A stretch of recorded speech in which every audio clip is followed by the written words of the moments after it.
Bien, hermanos, hemos estado hablando últimamente, las últimas 8 semanas, sobre lo que es la membresía, sobre lo importante que es eso y cómo ponerlo en práctica. Así que ya estamos concluyendo, hemos ido avanzando en esto, ha sido un tiempo de bastante edificación y el Señor ha bendecido nuestras vidas. Sobre todo, bueno, yo personalmente debo hablar, habiendo estudiado este tema ya profundamente para poder enseñarlo, ha sido una bendición tremenda. Y ahora sigue ponerlo en práctica. Y el tema precisamente que vamos a estar conversando hoy día, enseñando usted en esta predicación, va a tratar sobre eso, de cómo la membresía se pone en práctica y cómo a veces la membresía va a ser distinta en algunos lugares y a veces en todo lugar va a ser igual. En todo el mundo hay cosas donde la membresía es idéntica y en todo el mundo hay cosas donde la membresía siempre en cada iglesia va a ser distinta. Quizá ahora no se entiende mucho lo que estoy diciendo, puede sonar un poco enredado, pero lo vamos a ir entendiendo más adelante. Lo primero que tenemos que hacer para comprender esto es orar. Y vamos a pedir al Señor que nos dé entendimiento para que la palabra enseñada pueda ser de edificación para nuestras vidas. Amado Padre Celestial, te damos gracias y te glorificamos por esta oportunidad que nos das hoy día de exponer la palabra, de escuchar la palabra. Señor, que seas tú hablando a través de eso. Usa mi boca como un instrumento tuyo para alabar tu nombre, para reconocer la grandeza de tu existencia, de todo lo que tú eres, Señor. Y ayúdanos a ser responsables también como hijos tuyos, como partes también de la iglesia. Señor, te damos gracias por todo y ayúdanos a estar siempre atentos. Quita cualquier distracción que pueda estar ahí impidiendo que nos concentremos en esto que seas tú en verdad hablando en nuestras vidas. En el nombre de Jesús oramos. Amén. Mira, imagina que te preguntamos un día, ¿qué hermano de la iglesia crees tú que estaría apto para firmar el libro de miembros de la iglesia OCB El Bosque? Y probablemente tú estés pensando en algunos nombres de los hermanos que conocemos habitualmente, que se reúnen con nosotros, que todavía no son miembros. Ahora, imagina que te preguntan lo mismo, pero para una iglesia que está ubicada en Marruecos, en África. Te pregunto a ti, ¿usarían los mismos criterios para eso? ¿Sería el mismo criterio que ocupas para determinar que alguien sea miembro en el bosque a que alguien sea miembro en Marruecos? ¿O un grupo de cristianos que se reúne en una casa escondidos en Corea del Norte, que por cierto es el país número uno en la persecución a la iglesia cristiana? O imagina una iglesia que está en medio de las riquezas de Dubái, uno de los países más, de las regiones más multimillonarias del mundo. Una iglesia donde quizás muchas de las personas que van a ir sean posiblemente millonarios. ¿Crees que la práctica de la membresía se va a aplicar de la misma manera en una iglesia de campo o que está en el sur de Chile, o en una iglesia ubicada en el centro de Santiago? Imagínate una iglesia de campo, una iglesia en el barrio Meij.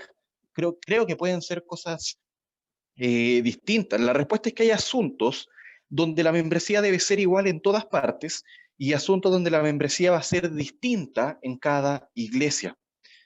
Distinta en cada iglesia, aunque estén en la misma calle, aunque estén pegadas, aunque sean vecinas, las dos iglesias van a ser distintas en algunos aspectos. Pero antes de seguir, quiero decir algo que va a ser muy importante y que va a cubrir toda la enseñanza que vamos a estar dando hoy día. Esto va a ser un gran paréntesis, pero fundamental para todo lo que vamos a estar enseñando. El concepto de membresía, cuando lo ponemos en práctica, debe ser el mismo concepto de vida cristiana. Si vamos a hablar de vida cristiana, vamos a hablar también de membresía. Yo les pregunto a ustedes, ¿cómo determinamos que un hermano es apto para ser miembro? Y la respuesta es porque su vida cristiana lo demuestra. ¿Qué demuestra un cristiano cuando decide hacerse miembro de una iglesia que quiere vivir como un verdadero cristiano? Es decir, como una parte de la iglesia.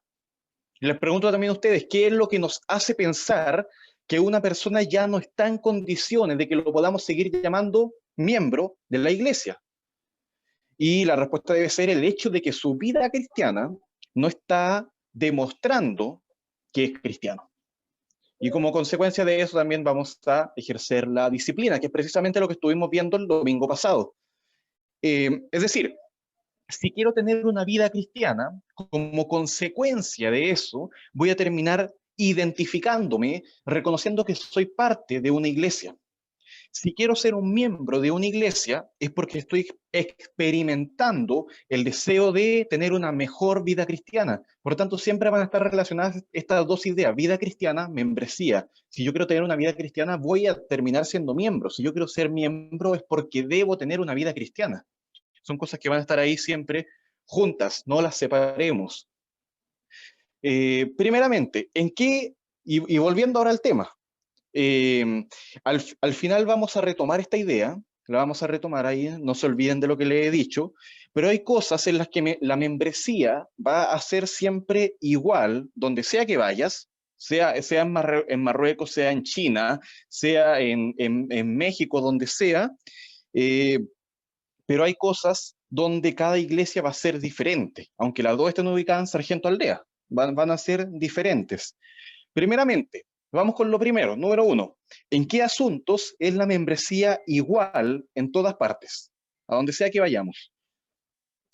Para entender esto, tenemos que ir al fundamento de la iglesia, en el momento en que la iglesia comenzó, las primeras indicaciones que se dieron sobre la iglesia propiamente tal, que eran precisamente dadas a los apóstoles.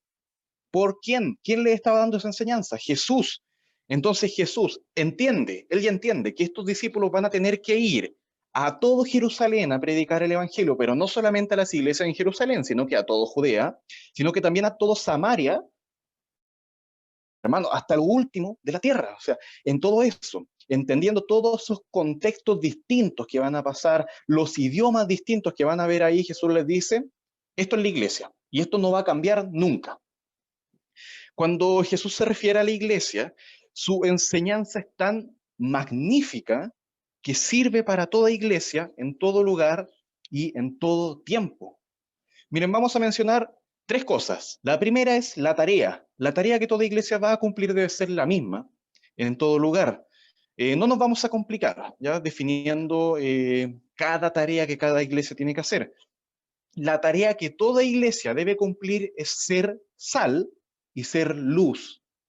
Quedémonos con eso, no nos compliquemos la cabeza, simplemente eso. ¿Cuál es la tarea tuya como cristiano? ¿Cuál es la tarea de la Iglesia del Bosque? Ser sal y ser luz. Eh, Entendiendo eso, vamos a poder explicar mucho mejor qué es la evangelización, porque entendemos que la tarea de la Iglesia también es evangelizar, o entendemos también que la tarea es ir a todo el mundo, hacer misiones. Entendemos también que la tarea es practicar la disciplina, etcétera. Pero entendiendo este concepto de sal y luz, vamos a entender que todo eso se resume en estas dos palabras, sal y luz. Eh, y es lo que cada iglesia es llamada a hacer. Pero nota esa palabra, cada iglesia es llamada a ser sal y luz, no a hacer. Muchas veces nosotros nos complicamos la cabeza porque queremos hacer cosas y que esas cosas que hacemos demuestran que en verdad somos iglesia. Pero tenemos que dar vuelta un poco los términos, tenemos que ser iglesia. Y cuando seamos iglesia, como consecuencia de eso vamos a hacer cosas que hace una iglesia. ¿Ya? No nos enredemos tanto, vamos a ir avanzando. Vamos a Mateo 5. Los invito a ir a Mateo 5, texto conocido, el Sermón del Monte, Jesús enseñando a sus apóstoles lo que va a venir en su ministerio, los está preparando para todo eso y para el sufrimiento que van a tener. Así que vamos a ir para allá. Explica el carácter que todo discípulo debe tener. Mateo 5, versículo 13. Y acá estamos hablando de la sal. ¿Bien? Mateo 5:13 dice, vosotros sois la sal de la tierra. Y luego viene la otra explicación, pero nos vamos a quedar con la primera frase. Dice, pero si la sal se desvaneciere, ¿con qué será salada? No sirve más para nada, sino para ser echada fuera y hollada por los hombres. Toda vida cristiana debe ser sal. Por tanto, toda membresía en una iglesia debe ser como sal. Mira, eso no significa que vamos a estar en un salero o que nos van a estar vendiendo en el supermercado por kilo, no significa eso. Quiere decir al menos tres cosas. La primera, la vida cristiana proporciona sabor. en un mundo que no entiende el sentido de la vida, debe dar ese sabor único de aquel que sabe el camino. Ahí me dicen alguien que no se escucha. ¿Es verdad eso? ¿No se escucha? Bien, hermano Orlando dice que está bien, así que voy a ¿Está seguir. bien? ¿Se ¿Está escucha bien? Ya, bien? ya. Sí, Ya, ok. Sí, sí se escucha Entonces, bien. Se escucha perfecto. ya, ok, bien. Gracias, gracias. Bien, seguimos entonces. La vida cristiana proporciona sabor en un mundo que no entiende el sentido de la vida, todo lo que es la iglesia. Debemos ser capaces de mostrarle a todas las personas lo que es el camino. En un mundo lleno de angustia, la iglesia debe ser capaz de mostrar qué, de dar sabor a eso, de dar esperanza. La iglesia debe ser vista como el mundo, para el mundo, como aquello a lo que anhelan llegar, porque entienden que en lo que la iglesia enseña está la solución. ¿Qué es lo que la iglesia enseña? Bien, entendemos eso también como Colosenses. Entendemos eso también como ser la sal. Y ahí un texto que está en Colosenses, ahora sí, me enredé un poquito. Colosenses 4:6 dice, sea vuestra palabra siempre con gracia, sazonada con sal, para que sepáis cómo debéis responder a cada uno. Todo lo que salga de nuestra boca debe ser algo que sea deseable para el mundo. Y esto debe ser así en Santiago, en Jerusalén, en toda Judea, en todo lugar del mundo. Cada iglesia es llamada a hacer esto. Segundo, primero la sal da sabor. Segundo, la sal preserva la corrupción. La iglesia debe ser aquella que evite que el mundo se degrade y caiga en una corrupción cada vez peor. En aquellos tiempos, en la antigüedad, cuando un alimento se podía podrir, lo que se hacía no era meterlo al refrigerador, porque no existían. Entonces lo que hacía era que se cubría el alimento con sal para preservarlo, era un preservante para que el alimento no se pudriera. Y cuando el mundo se está pudriendo en su pecado, está cada vez cayendo más y más peor en eso, la iglesia debe surgir como un freno para todo el pecado que el mundo está ejerciendo y está yendo cada vez peor.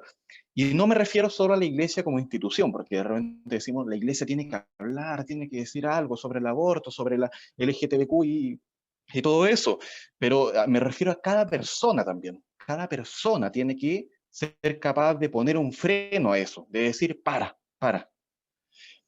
Tercera cosa, la sal produce sed. Cuando los viajeros en ese entonces iban por el desierto y tenían que emprender viajes larguísimos por el desierto, que no era pequeño, lo que hacían ellos eran comer sal. Ya suena como medio lógico. Ellos comían sal para que les diera sed y con esa sed que tuviera bebieran mucha agua, gran cantidad de agua, y ellos, toda esa sed, esa agua excesiva que tenían, la iban a retener, cosa que iba a servir para que en todo el viaje no se deshidrataran, porque iban a tener mucha agua en su cuerpo. El cristiano, como sal de la tierra, debe producir sed de Dios en otras personas. Yo les digo a ustedes que tu vida cristiana produzca en el mundo sin Dios ganas de tener lo que tú tienes. Que te pregunten, ¿cómo lo haces para vivir así? ¿Cómo lo haces para vivir con tanta esperanza, con tanta alegría, con tanta madurez o sabiduría, etcétera? Y puedes responder que lo haces porque Dios es el que está presente en tu vida, porque el Evangelio transformó tu vida. Que las personas cuando te vean tengan sed y digan, yo quiero ser como él, como ella. Y la vida cristiana es básicamente esto, ser opuesto al mundo, completamente no conformarse a este siglo, como diría Pablo en Romanos 12. Pero no solo eso, sino que también influir en el mundo. Así como la sal da sabor a todo alimento, cada cristiano debe afectar de alguna forma al mundo que lo rodea. Que el mundo a ustedes no los afecte tanto. Muchas veces nosotros los cristianos somos como tan afectados por el mundo, nos duele tanto lo que está pasando. Bueno, que sea al revés, que el mundo se vea afectado por lo que la iglesia dice y por lo que la iglesia es. ¿Tarea fácil? No estaría fácil, pero es la tarea que toda iglesia debe tener, ser sal. Toda persona, en todo lugar, en todo tiempo que quiera ser miembro de una iglesia, debe querer ser sal, pero también debe querer ser luz. Entonces, cada persona que quiera ser miembro de una iglesia debe tener esto. Yo quiero ser sal.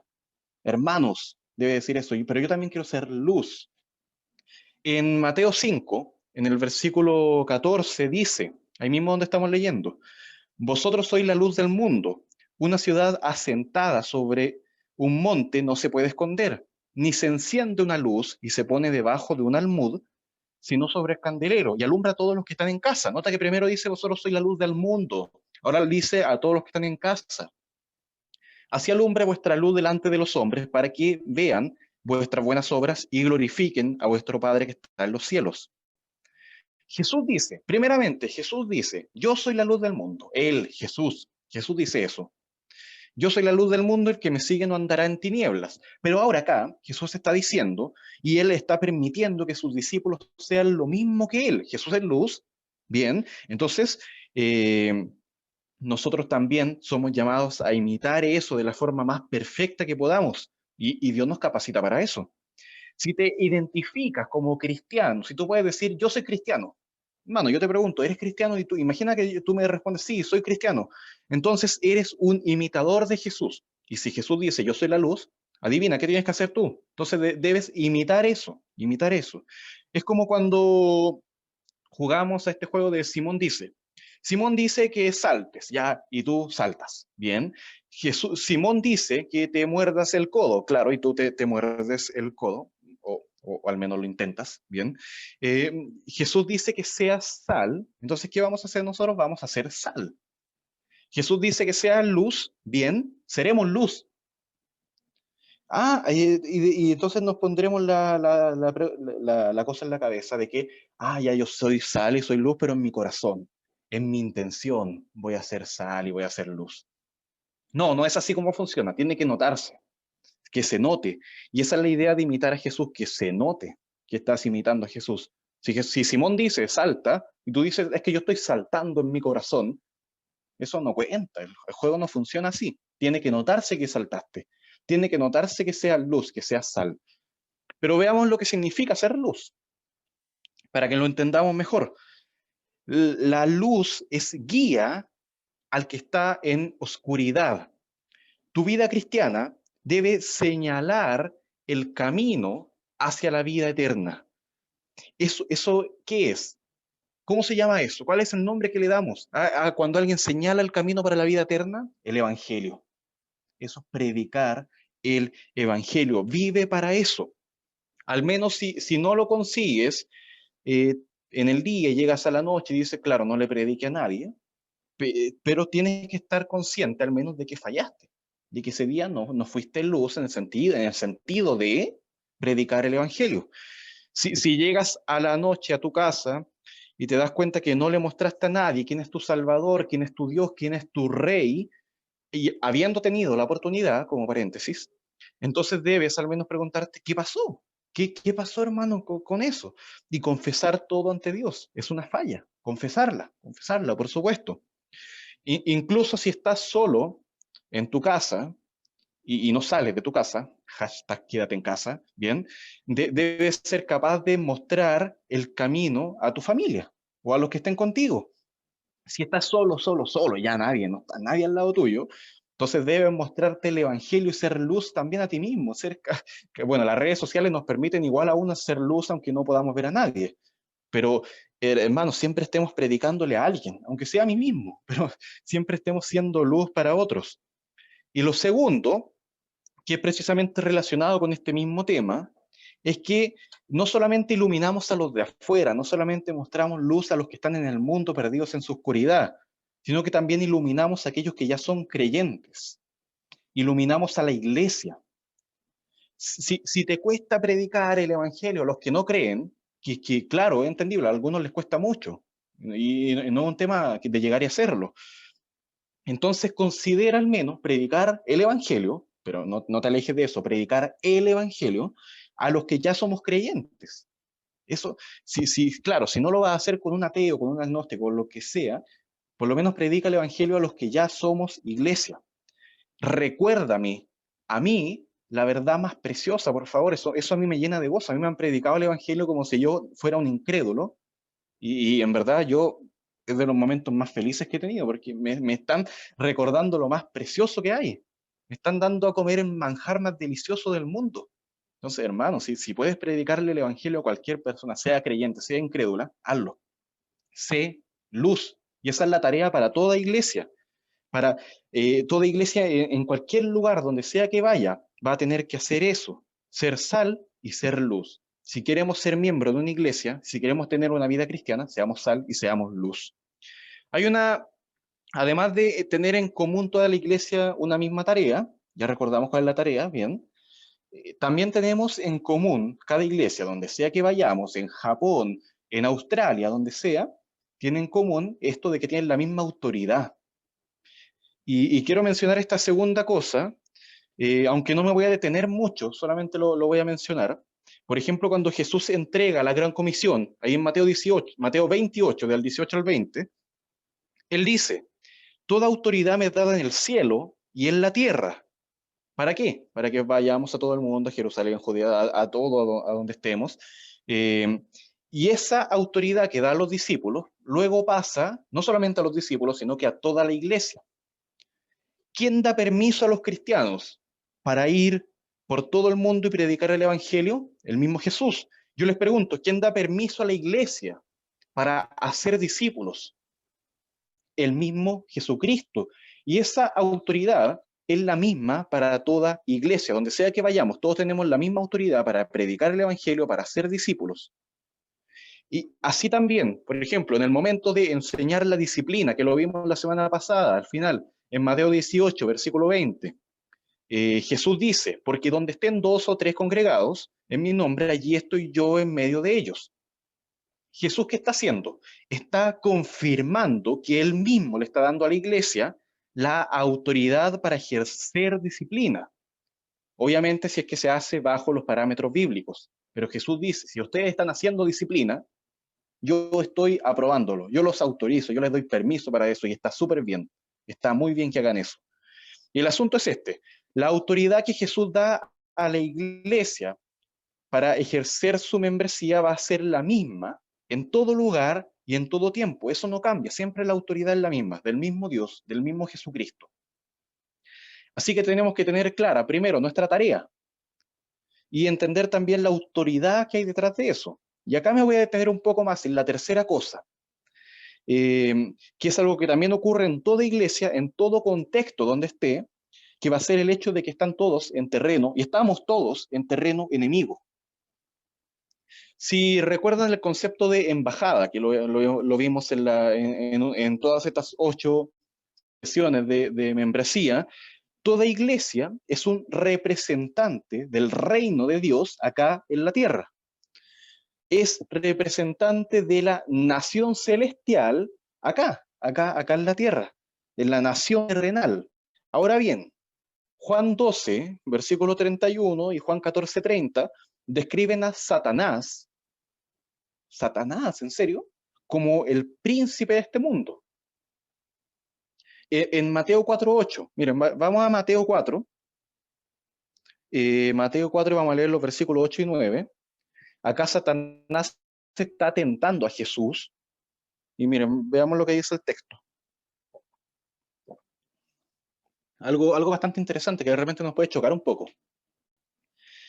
Otra vez le llevó el diablo a un monte muy alto y le mostró todos los reinos del mundo y la gloria de ellos. Y les dijo, todo esto te daré, ya, todo esto te daré, o sea, todos los reinos eran de él, si postrado me adorares.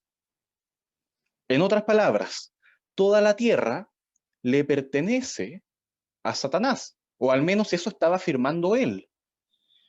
Con sus reinos, con sus gobiernos, con las personas que están ahí involucradas, todo eso le pertenece a Satanás. Mira, entendamos esto, Dios es soberano, Dios tiene el control de todo. Satanás no hace nada sin que Dios se lo permita, pero Dios ha permitido que Satanás tenga cierta autoridad sobre todo eso que él creó y sobre todo lo creado, quien no reconoce a Jesucristo, con esa condicionante, todo lo creado que no reconoce a Jesucristo como Señor y como autoridad.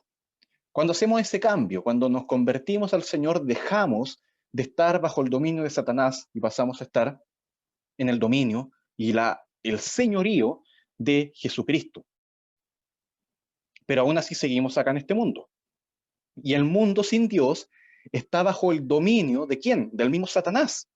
Sin esperanza, un mundo sin respuestas, sin salvación, sin las bendiciones de ser parte de la verdadera iglesia de Dios. Por eso en la semana pasada, cuando decía en primera los Corintios 5, decía a esta persona que se negaba a ser disciplinado, una vez tras vez se negaba a ser disciplinado por el tema de que tenía relaciones sexuales con su madrastra, dice que el tal sería entregado a Satanás, a todo este sistema sin Dios, déjenlo allá, a todo este sistema sin oración, todo este mundo sin crecimiento, sin gozo, sin nada, sin sentido. Dejémoslo allá, para que aprenda lo que es la vida sin Dios y tenga sed, que comprenda lo que es la sal y la luz, que tenga sed de volver a los caminos del Señor. En ese mundo está la iglesia. El cristianismo está inmerso en una cultura dañina que evita mostrar al Dios que salva, que evita mostrar al Dios que perdona pecados, pero además esta cultura dañina promueve una gracia barata, promueve un cristianismo que no es auténtico. Estamos en un mundo que promueve la fe, pero no el arrepentimiento. Y hasta los demonios creen, la misma Biblia lo dice. Por ejemplo, aún en Chile hay una gran cantidad de personas que creen en Dios. Ellos tienen fe en algo, pero siempre vamos a encontrarnos con la respuesta de que creen a su manera. Esto es, ¿qué significa? Sin arrepentimiento. Yo tengo fe, sí, bien, pero no tengo arrepentimiento. Eso te están diciendo. La palabra fe es bonita, te anima a seguir adelante, vamos, ten fe, vamos. Pero la palabra arrepentimiento para el mundo es horrible. O sea, ¿arrepentirme yo? No, jamás, nunca. Y el arrepentimiento es clave para la verdadera fe. Hermanos, si queremos tener una verdadera relación con Dios, necesitamos arrepentimiento. ¿Arrepentimiento, hermanos? Sí, sí, arrepentimiento, sí. Y fe también, las dos cosas juntas. El mundo ama a esas iglesias que te dicen, ten fe, confía en Dios, Él puede ayudarte, ten más fe todavía, pero que nunca te dicen, arrepiéntete. Y nunca te van a decir, arrepiéntete porque eres un pecador. Esa iglesia el mundo no la quiere. Pero la otra que te dice, ten fe, ten fe, ten fe, a esa iglesia, claro, el mundo la aplaude. Y en ese territorio está cada iglesia y el mundo quiere hacerte pensar que todo está bien, que estamos en un lugar seguro. Pero tampoco es la idea, hermano, no quiero desanimarlos con esto de que nos escondamos. Hay que salir a este mundo. ¿A qué? ¿A qué tenemos que salir? ¿Para qué? Para la tarea. ¿Cuál es la tarea? Ser luz en medio de la oscuridad y ser sal en medio de un mundo que no encuentra el propósito para nada. Todo terreno en donde vamos a estar, sea Santiago, sea Coquimbo, sea la Antártida, no sé, pero va a ser hostil para la iglesia. En la India, por ejemplo, si vamos para allá, vamos a estar en una iglesia y en cualquier momento va a llegar una turba hindú y va a intentar quemar esa iglesia. Si vamos a Asia Central, imagina a muchas personas infiltrándose en la iglesia para hacerse pasar por miembros, para confiscar el estudio que se está haciendo y decir, miren, en esta iglesia se está propagando esto, las autoridades deben saberlo y al día de mañana todos presos.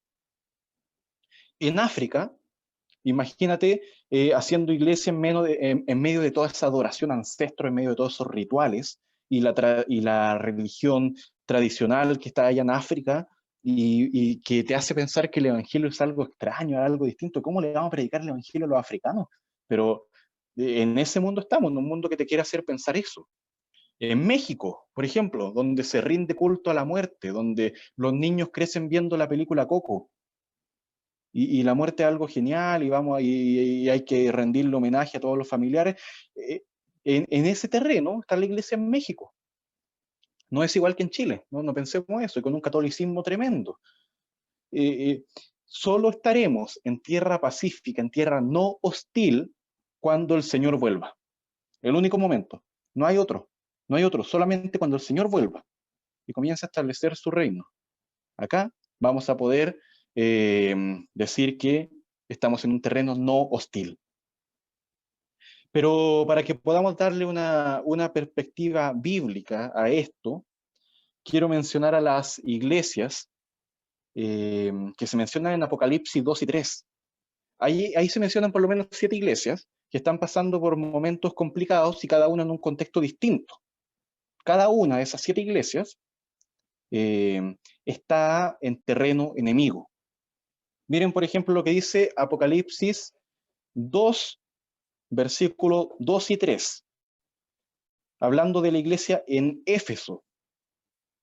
Acá está hablando Jesucristo, al final de la Biblia, en el último libro, y está hablando Jesucristo sobre las iglesias que ya estaban en ese tiempo, supongamos años 90 después de Cristo, por ahí, y Jesús le dice a la iglesia de Éfeso, en Apocalipsis 2, versículo 2, yo conozco tus obras y tu arduo trabajo y paciencia, y que no puedes soportar a los malos, y has probado a los que se dicen ser apóstoles y no lo son, y los has hallado mentirosos, y has sufrido y has tenido paciencia y has trabajado arduamente por amor de mi nombre, y no has desmayado.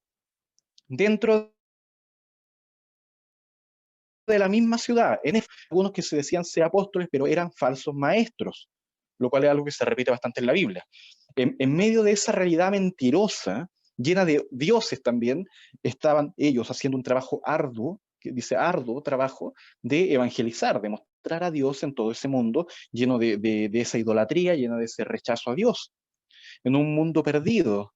Y además de eso, buscaban edificar a la misma iglesia, que ya estaba siendo contaminada por otros apóstoles. Y la palabra dice, y has sufrido y has tenido paciencia, porque claramente la situación en la que estaban era de peligro, era un terreno enemigo. Esmirna también, la ciudad de Esmirna, ahí en Apocalipsis 2.9. Mira lo que dice Apocalipsis 2.9. Yo conozco tus obras y tu tribulación y tu pobreza, pero tú eres rico. Y la blasfemia de los que se dicen ser judíos y no lo son, sino sinagoga de qué? Sinagoga de Satanás, dice la Biblia, dice Jesucristo. Esmirna era una ciudad que había sido fanática completamente de Roma. La ciudad era un centro principal de culto, de adoración al emperador romano.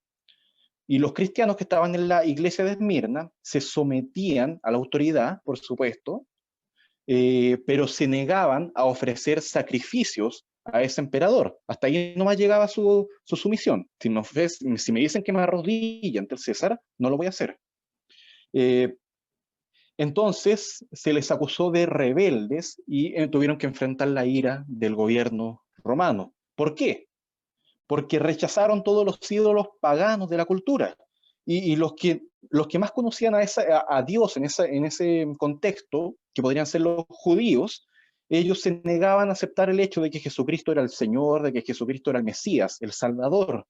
Toda persona que no sigue a Jesús, independiente de que sea un judío con una tradición, con una historia muy larga, conociendo a Dios y estudiando desde niño el Antiguo Testamento, si no reconoce a Jesús como Salvador, está sometido al príncipe de este mundo, que es Satanás. Finalmente, esa reunión, esa sinagoga de judíos, no era una sinagoga de Dios, era una sinagoga de Satanás. A los cristianos se les acusaba de canibalismo. ¿Por qué? Porque entendían mal el concepto de la cena, que ellos comían la carne del Señor y bebían su sangre. Pensaban que estaban practicando canibalismo. Se les llamaba destructores de familia, porque a veces se convertía la esposa, pero no el esposo, y eso creaba conflicto en la familia. Se les llamaba ateos por no reconocer a todos los dioses que estaban dentro del contexto romano. Se les llamaba desleales por no rendirse y adorar al emperador. Y a toda esa persecución súmele la pobreza que ellos también tenían. Sin duda, esa iglesia, al igual que todas, estaba en terreno enemigo. Claro, de una forma distinta a Éfeso, de una forma distinta al bosque, pero estaba en terreno de Satanás. En Apocalipsis 2.13, hablando de Pérgamo, mira lo que dice de Pérgamo: yo conozco tus obras y dónde moras. ¿Dónde moras? Donde está el trono de Satanás, pero retienes mi nombre y no has negado mi fe, ni aun en los días en que Antipas, mi testigo fiel, fue muerto entre vosotros. ¿Y dónde están vosotros donde mora Satanás?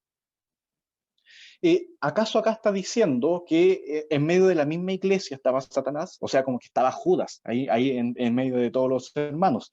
No decía eso. Decía que el lugar geográfico donde estaban era sin duda un lugar donde reinaba la adoración a otros dioses, donde se rechazaba a Dios, donde moraba Satanás. Allá, por ejemplo, estaba el trono, el altar que le hacían a Zeus, que era un altar gigantesco, que lo podrían identificar como también una adoración bestial y brutal a Satanás.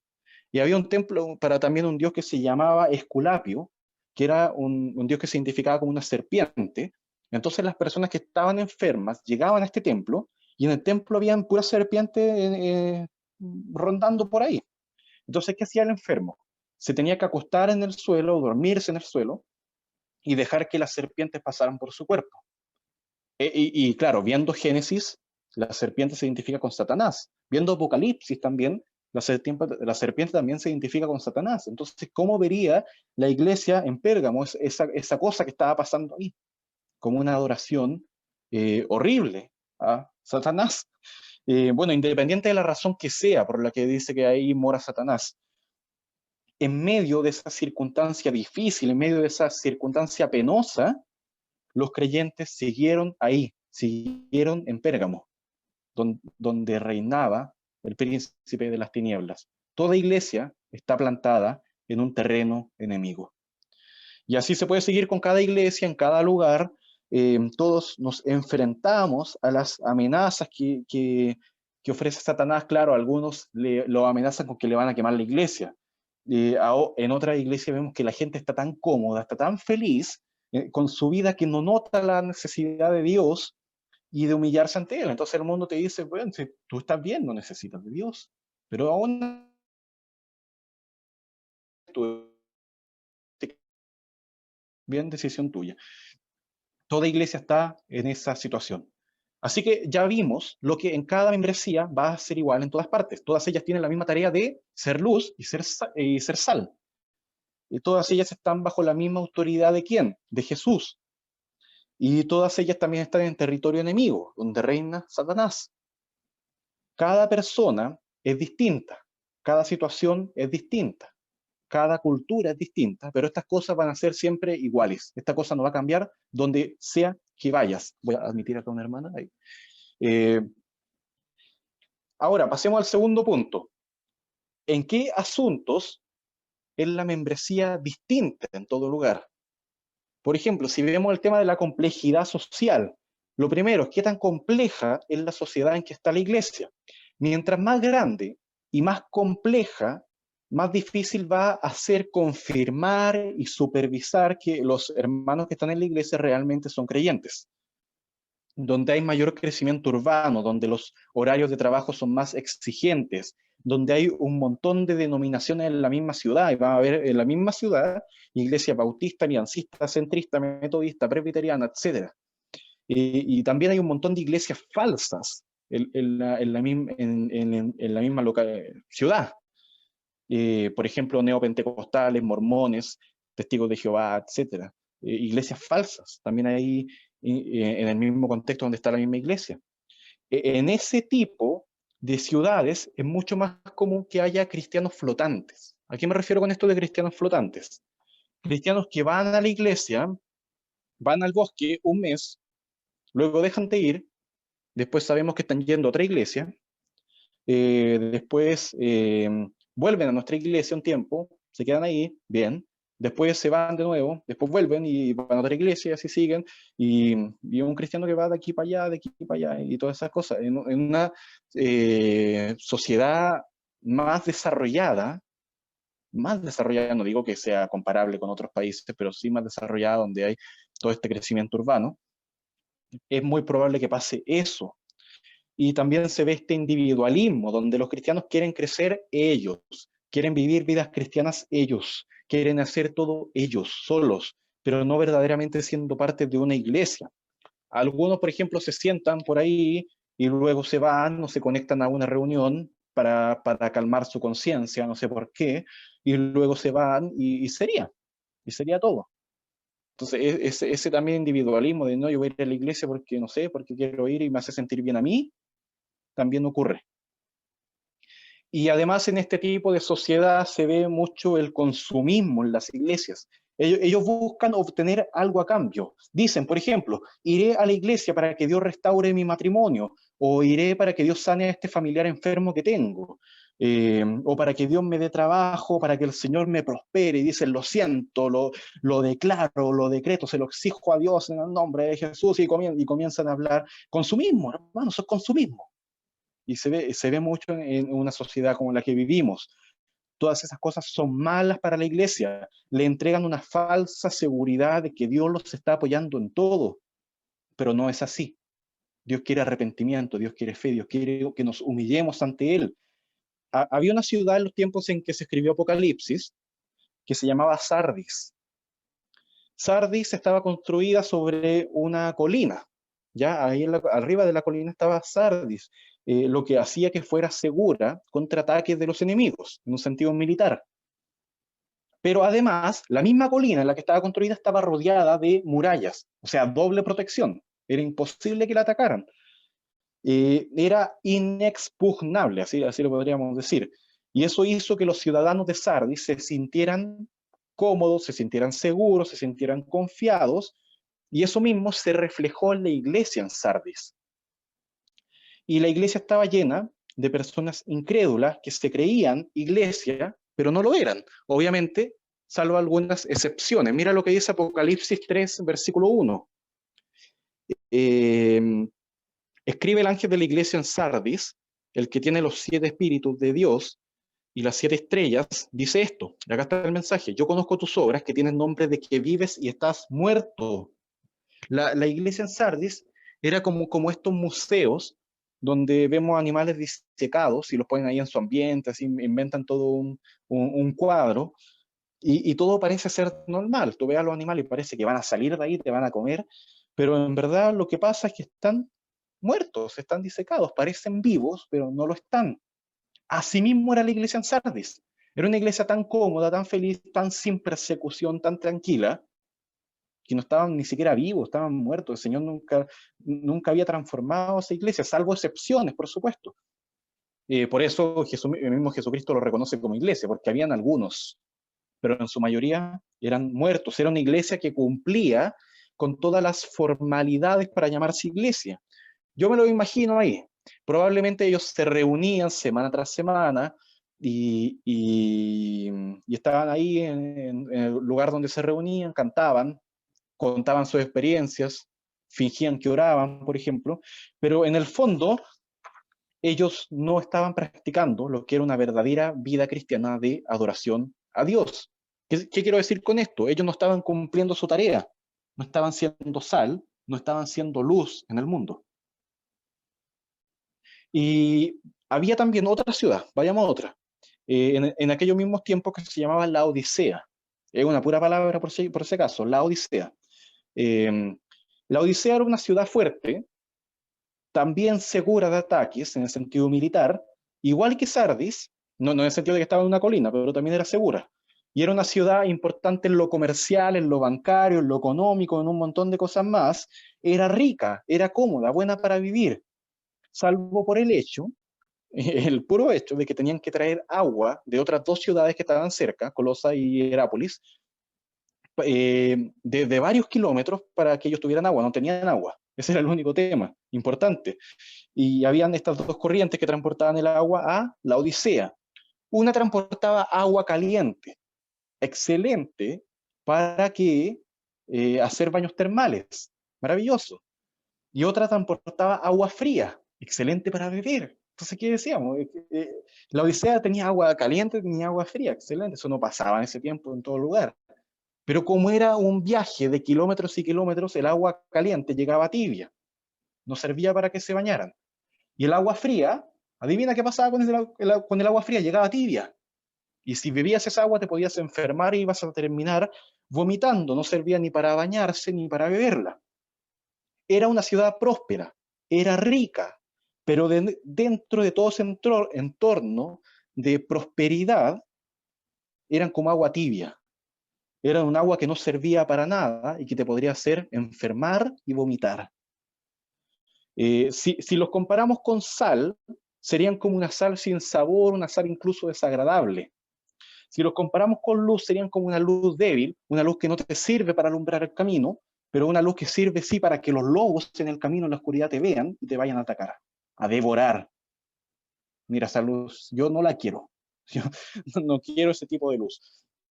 Y esto pasaba porque el estilo de vida de la Odisea era tan complejo, era tan difícil de seguir, que no podían saber los mismos de la iglesia quién era verdaderamente cristiano. Y en una sociedad, una sociedad compleja, cuesta saber quiénes son los verdaderos hermanos en la semana. A mí me ha pasado, por ejemplo, te voy a contar un ejemplo, pero lo voy a exagerar al 1000%. Yo le pregunto a algunos hermanos, voy a dejar esto ahí, que no se cayó, se cayó. Yo le pregunto a algunos hermanos, oye, ¿cómo estás? ¿Te puedo llamar algún día? Y me dicen, yo voy a exagerar por si acaso, ahora no puedo, estoy trabajando, mira, yo salgo a las 5 de la mañana de la casa, llego a las 11 de la noche a la casa, en mi tiempo libre tengo que ir a buscar a mi hija, tengo que ir a dejarla al colegio, y además ahora mañana tengo una capacitación y tengo que también ir a visitar a mi tía que está enferma en el hospital, y bueno, ahí yo te aviso cuando tenga tiempo, ¿ya? Pero tranquilo porque estoy orando y estoy súper bien, ¿ya? Así que tranquilo, gracias por tu preocupación, chao. Bueno, eso fue exagerado, pero en una sociedad compleja pasa. El asunto es este: no tenemos idea de cómo son los hermanos en la semana. Entonces, ¿cómo vamos a comprobar la fe de ellos? Es difícil, pero no imposible, pero requiere un trabajo mayor. Y eso pasa cuando la sociedad está muy desarrollada. Si la sociedad no estuviera tan desarrollada, claro, todos estaríamos cerca, todos tendríamos más tiempo quizá, todos nos veríamos más, y no estaríamos tan con tanta tarea, posiblemente. Pero bueno, no vivimos en una sociedad así. Quizá algunos sí, pero, pero bueno, no la mayoría. Eh, lo segundo, que es distinto y que cada membresía lo va a experimentar de una forma distinta, es cómo afecta si la sociedad que rodea a la iglesia está en contra o está en favor de la iglesia. Mientras más opuesta al evangelio es la sociedad, mientras más opuesto en este caso al evangelio es Santiago o Chile, más fácil es confirmar para nosotros las profesiones de fe. Si una persona dice, yo soy cristiano, y el ambiente es completamente opuesto, y el ambiente es persecución, te van a matar si eres cristiano, entonces, hermano, yo le creo al tiro. Yo le creo al tiro. Eh, Obviamente vamos a supervisarlo, obviamente vamos a evaluar su fe para ver si es verdadera, eh, pero ellos no van a pedir bautizarse para tener un reconocimiento. Ah, qué lindo, se bautizó. No, ¿cómo te bautizaste? No, eso no se hace. Si piden membresía, serían rechazados por la sociedad, o cualquier otro tipo de rechazo. Pero nuestra cultura, por ejemplo, acá en Chile, dice, no te amarres a nada, no te cases, no te amarres al matrimonio, no te amarres a una religión, ni menos a una iglesia. Por tanto, es ilógico para una sociedad que nos bauticemos, no tiene sentido para una sociedad como esta que nos hagamos miembros de una iglesia. En ese tipo de sociedad estamos viviendo. De alguna forma vivimos cada vez en una sociedad que está en contra del concepto de iglesia. Acá en Chile aún la persecución no se ve tan claramente. Ya no digo que no esté, digo que no se ve tan claramente. Pero muchos ya lo están experimentando en este país, sobre todo aquellos que hablan más. Pero bueno, te voy a mencionar otro ejemplo más en cuanto a esto, una cultura completamente opuesta a la iglesia. En esa cultura, ese terreno enemigo, una iglesia. Te menciono una, Esmirna. En Apocalipsis 2, versículos 10 y versículo 11. Apocalipsis 2, versículo 10. No temas en nada lo que vas a pasar. He aquí el diablo echará, recuerda que estamos en terreno enemigo, he aquí el diablo echará a alguno de vosotros en la cárcel, para que seáis probados y tendréis tribulación por 10 días. Sé fiel hasta la muerte, y yo te daré la corona de la vida. El que tiene oído, oiga lo que el Espíritu dice a las iglesias. El que venciere no sufrirá daño de la segunda muerte. Eh, Acá está. Estos hermanos ya habían sido perseguidos y Jesús les anuncia que van a seguir siendo perseguidos. Es como que Jesús les dijera, en el mundo tendréis tribulación, pero confiad, porque yo he vencido al mundo. Eso mismo le está diciendo. La fe de ellos va a ser probada, va a ser fortalecida. Si un hermano, a pesar de todo lo que pasaran en esta ciudad, en Esmirna, siguiera siendo fiel a Dios, hermano, esa fe que él dice, yo se la creo. Yo se la creo sí o sí. Obviamente siempre van a haber excepciones, pero es mucho más fácil confirmar la fe de ese hermano en Esmirna que confirmarla en la Odisea. La Odisea probablemente esté comodito, está en su sillón así, comiendo uvas. No, pero en Esmirna era muy distinto. Otro ejemplo, Tiatira. Tiatira ahí en Apocalipsis 2, versículo 24. Apocalipsis 2, versículo 24. Pero a vosotros y a los demás que están en Tiatira, a cuanto no tienen esa doctrina y no han conocido lo que ellos llaman las profundidades de donde están ellos, del terreno donde están, de Satanás, yo os digo, no os impondré otra carga. Ellos tenían que llevar la carga de una falsa doctrina que se estaba enseñando dentro de la misma iglesia, y esta forma inmoral de vida se estaba extendiendo a una forma de vida inmoral en la propia iglesia, y a la vez tenían que resistir ellos personalmente a la tentación. Era una carga suficiente para la iglesia dentro de todo ese concepto, donde todos iban a ser inmorales, iban a estar practicando fornicación, la misma iglesia estaba enseñando eso. El que se mantuviera fiel, en verdad yo voy a creer su profesión de fe. Lo opuesto que puede pasar a esto es vivir en una cultura que te aplaude el cristianismo, que lo ve como algo que sirve tanto para la sociedad. Dice, tú eres cristiano, qué bueno, porque eso ayuda tanto a los pobres, eso da tanta esperanza al niño abandonado, qué bueno porque la iglesia siempre está visitando a los enfermos, mira, en verdad me siento muy feliz de que seas cristiano, eres un bien para la sociedad. Bueno, claramente en Chile no, el chileno no piensa eso de la iglesia. Más bien lo ven como ladrones, violadores, aprovechadores, etcétera. Pero si así fuera, si lo vieran bien, como algo bonito, lo único que haría sería hacer más difícil comprobar si alguien en verdad va a ser un verdadero creyente dentro de la iglesia. Probablemente algunos simplemente van a estar ahí porque quieren ser reconocidos dentro de la sociedad. Eso puede pasar en algunos lugares. Quizá en Chile no pasa tanto, pero en algunos otros lugares donde la cultura es predominantemente evangélica, menciónese por ejemplo Estados Unidos, República Dominicana, hace algunos años, que eran más predominantes en lo que es la cultura evangélica, era muy, muy probable que muchas personas se llamaran evangélicos y dijeran con orgullo, no, es que yo soy evangélico, eh, aunque no lo fueran. Y un gran porcentaje se llamaba evangélico, aunque en verdad estaban muertos. Si esto ocurriera así, terminaríamos siendo como Sardis. Terminaríamos siendo personas que creemos que estamos vivos, pero en verdad estamos muertos. Mira, la cosa funciona así. Cuando más apoyo recibe el cristianismo y tu membresía dentro del cristianismo, más compleja, y cuanto más compleja también es la sociedad en la que estás, más cosas tiene que hacer la iglesia para comprobar si en verdad eres un creyente genuino. Más necesita supervisarte, necesita más evaluar si tu fe es verdadera, si es de Dios.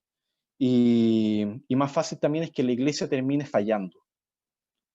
Y una forma práctica de comprobar la fe en nuestros días es tomar más medidas en cuanto a esto. En una sociedad compleja, para determinar quién verdaderamente es cristiano y estar seguro, en verdad, si la persona que está al lado tuyo, que se dice llamar creyente, en verdad lo es, eh, podríamos hacer, por ejemplo, cursos de membresía, entrevistas de membresía, libros de membresía. Miren, ¿para qué sirven las lecciones de membresía? Que es lo que precisamente estamos haciendo ahora. Los últimos 8 domingos hemos estado dando a ustedes lecciones de membresía. Eso les va a ayudar a ustedes y a los nuevos miembros a comprobar y es saber qué Jesús estamos predicando en la iglesia. Eso es para ustedes. Con las lecciones, con la enseñanza de membresía, la iglesia va a saber, y los nuevos miembros, por sobre todo, a qué iglesia se están uniendo. ¿Para qué sirve la entrevista de membresía? Ayuda a la iglesia dentro de esta sociedad compleja, dentro de esta sociedad que se opone al evangelio, a saber de qué Jesús está hablando ese nuevo miembro que se ofrece a la iglesia. ¿En verdad está hablando del mismo Jesús que hablamos nosotros? ¿O tú estás hablando de un Jesús distinto? Un Jesús que te dice ten fe, pero no te arrepientas. Un Jesús que te dice te voy a dar todo, te voy a dar prosperidad. Un Jesús que te dice no tienes que hacer nada. Es el mismo Jesús que estamos predicando nosotros. Para eso es la entrevista de membresía, para saber en qué Jesús crees tú. Y el listado, la lista de miembros, va a ayudar a las iglesias a tener conocimiento de las personas de la iglesia. Sobre todo cuando se reparten por toda la ciudad, cuando no todos los cristianos están en el bosque, ahí en la misma cuadra, sino que hay algunos cristianos que van a estar en Quilicura, otros van a estar en Talagante, otros van a estar en la Florida, en Puente Alto, y en San Bernardo, y en muchos lugares. Entonces va a servir mucho para saber dónde están los verdaderos miembros, este listado.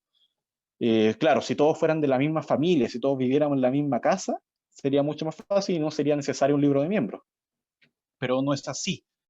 Por otro lado, por ejemplo, en una sociedad que está en contra del cristianismo, el registro de miembros, la lista de miembros es innecesaria, no tiene sentido, es peligrosa incluso.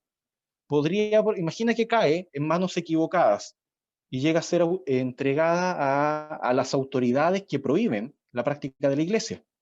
Imagina que en los tiempos del César, el mismo César recibiera un libro de miembros. ¿Qué haría él? Empezaría uno por uno a ir tachando, a ver, a este ya, atrapemos a este ya, a este otro, a este otro. No servía un listado de miembros, lo más conveniente era aprendérselo de memoria nomás. Si hubiera sido así, claro, hubiera sido una masacre al cristianismo. Pero claro, hay lugares donde es necesaria la lista de miembros y hay lugares donde no. Entonces, cuando hacemos una entrevista de membresía a los nuevos miembros, es para asegurarnos que en verdad la persona es cristiana. Es decir, que entiende el Evangelio y está arrepentido y que necesita identificarse con una iglesia. ¿Qué debe hacer la congregación? Debe decidir ustedes, ahora, ya concluyendo con esta serie de estudios, deben decidir si la persona que se está ofreciendo, que se está mostrando como nuevo posible miembro de la iglesia, es creyente o si necesita un poco más de tiempo para demostrar que su fe es genuina. Nota que no digo que su fe es perfecta, sino que digo que su fe es genuina, que su fe por lo menos está haciendo fruto y está mostrando fruto del Espíritu. Y en esto debe participar toda la membresía de la iglesia para verificar si en verdad la persona que se va a incorporar a nuestra familia es verdaderamente familia de la fe y no es familia de Satanás. Tenemos que tener cuidado con eso. Debemos buscar proteger en nombre de Jesucristo, que no cualquier persona que lo pueda blasfemar entre a la membresía de una iglesia. Y en esta sociedad en la que vivimos ahora, sobre todo debemos ser muy, muy cuidadosos con esto. Es muy posible que muchos se autoengañen y piensen que son cristianos y piensen que están vivos cuando en verdad están muertos. Concluyendo ya con todo, cada iglesia tiene cosas que deben ser igual en cada miembro y cosas que deben ser distintas en cada membresía. Todas deben apuntar a un mismo objetivo. ¿Cuál es el objetivo? ¿Cuál es la tarea de cada iglesia? En todo lugar donde sea que vayamos, ser sal y ser luz en un mundo que rechaza a Dios, pero donde cada persona es distinta y cada ciudad es distinta y cada tiempo de la historia es distinto. Pero Dios no cambia. El mensaje del Evangelio no cambia, ni los fundamentos de la iglesia cambian. Si volvemos a la idea que les mencioné al principio, que la membresía de la iglesia era semejante a la vida cristiana y eran inseparables. Toda persona que busque vivir para Dios va a terminar identificándose con una iglesia local. Si quieres una vida cristiana, si anhelas eso, tendrás como consecuencia de ese anhelo en tu vida una membresía en la iglesia. Si te rehusas a vivir como cristiano, entonces la membresía menos aún va a estar entre tus anhelos. Una vida cristiana verdadera es la mejor confirmación de que en verdad, y nota esto, lo más valioso no es que la vida cristiana confirme que eres miembro. No, eso no es lo más importante. Queda como nada comparado con lo más importante, que es que la vida cristiana verdadera que tú vas a tener va a demostrar que en verdad eres salvo, que en verdad has sido salvado por Cristo. Una membresía en la iglesia es una confirmación de que mi vida está siendo verdaderamente cristiana. Y cuando mi vida es verdaderamente cristiana, estoy identificando que en verdad soy salvo. Entonces la membresía es una prueba grandísima de que en verdad somos salvos. No digo que eres cristiano porque te hiciste miembro. Ya no demos vuelta a las cosas. Digo que si te hiciste miembro es porque eres cristiano. A eso quiero ir. Y el solo hecho de confirmar que eres cristiano y que toda la iglesia lo confirme contigo, que diga, hermano, creemos que eres cristiano, debe ser un motivo de gozo tremendo para tu vida. Entonces, no separemos el evangelio de salvación de la vida cristiana. Si he creído y me he arrepentido para salvación, entonces viviré como un cristiano en la sociedad que esté, que tan compleja sea, que tan perseguido esté, viviré como cristiano. Si vivo como un cristiano, entonces me identificaré con una iglesia, independiente de que esté en una caverna o que esté en un edificio gigantesco, me voy a identificar con una iglesia y seré miembro de esa iglesia. Yo te digo a ti, si aún no eres miembro, pero tu vida es cristiana verdaderamente, entonces tu vida apunta como una flecha hacia la membresía. Si tu vida intenta esquivar una y otra vez lo que es la membresía, entonces te invito, humildemente y con amor, te invito a autoexaminar tu vida. Evalúa si en verdad eres una persona que ha experimentado el verdadero evangelio.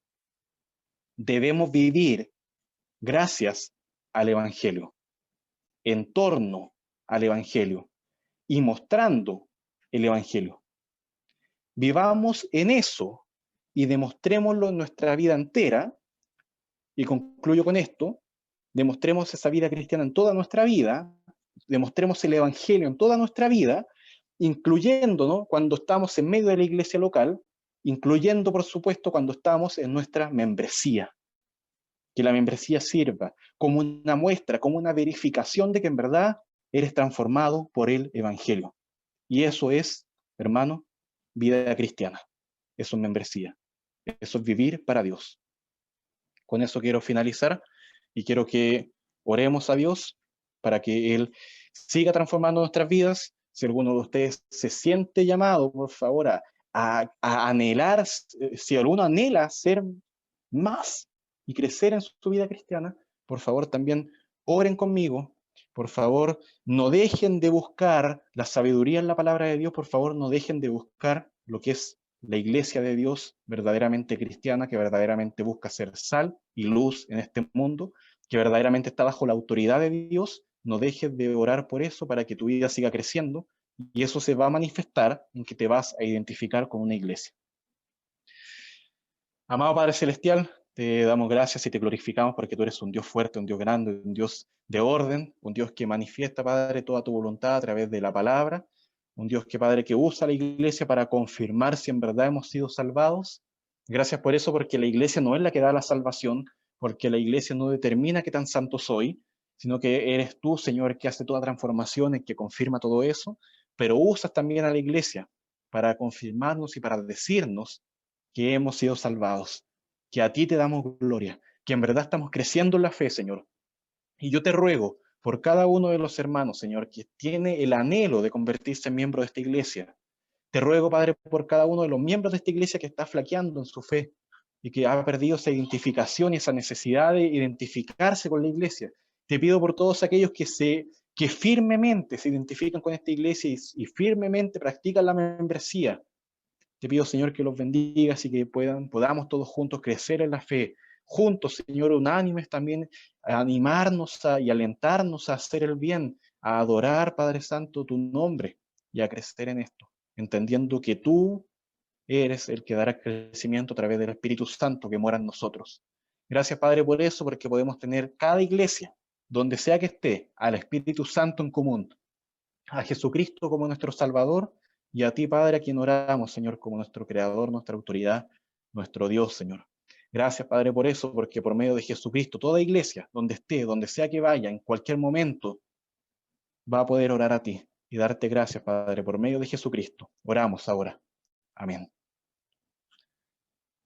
Gracias, hermanos.